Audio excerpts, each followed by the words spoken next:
Well, howdy there, Internet people. It's Bo again. So, today we are going to provide a little bit of historical context to an earlier video. And we're going to talk about me owning a mistake.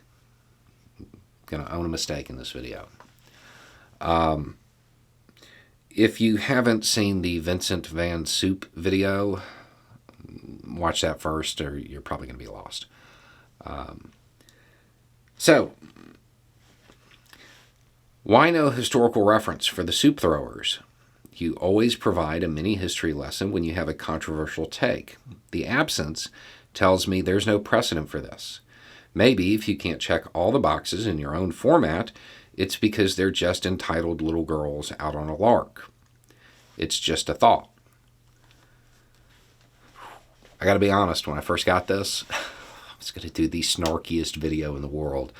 But they're right. The person who sent this is right. I broke with my own format. I always provide historical context because it's super important. It brings everything into focus, and I didn't do it in that video. So, I made a mistake. Now we're going to turn that mistake into a happy little tree. Consider this part 2 of that video. In the early 1900s, 1910s, let's say 1912 to 1915-ish, in that range, in London, same city, there was a group of entitled little girls who went after art in the galleries. Only they didn't just throw soup on a protective casing or mashed potatoes. They smashed the glass, and then they actually cut the art. I think the most famous one they did it to was Venus. The group was the Women's Social and Political Union. Who are they, right? Especially if you're an American, you've never heard of this group by this name. But you might have heard of them by another name. The suffragettes. If you don't know, the suffragettes adopted more and more, let's just say, direct means of expressing their displeasure as time went on. If you're not familiar with the progression, it's definitely worth looking into. So there is historical precedent for it. And the thing is, that's not where the similarities end. With the suffragettes, it's obvious. You know, they didn't have a voice. They didn't have a voice, and they were pushing in that direction, right? What about young climate activists today? You think they feel like they have a voice?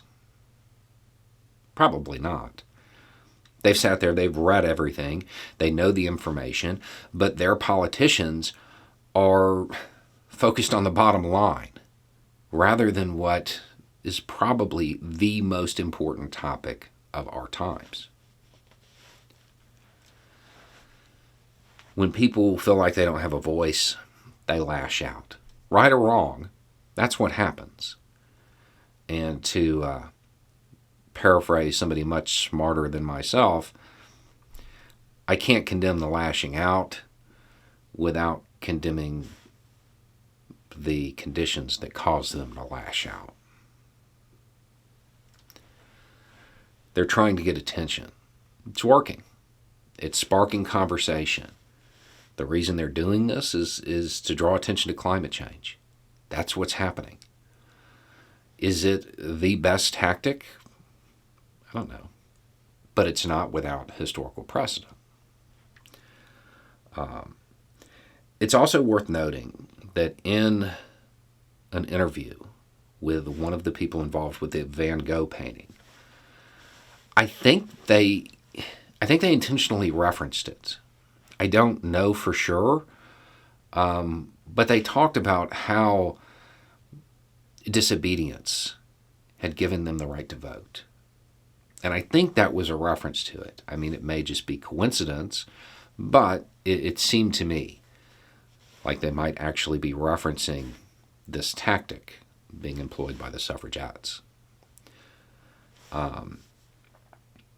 Now, if you're interested in knowing more about them, sometimes it's good to put a face to a movement or an idea.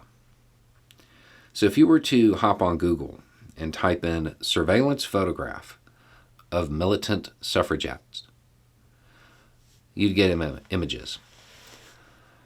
And because nobody does irony better than the British, you will find that photograph at the National Portrait Gallery. It's a composite of a bunch of suffragettes and their surveillance photos.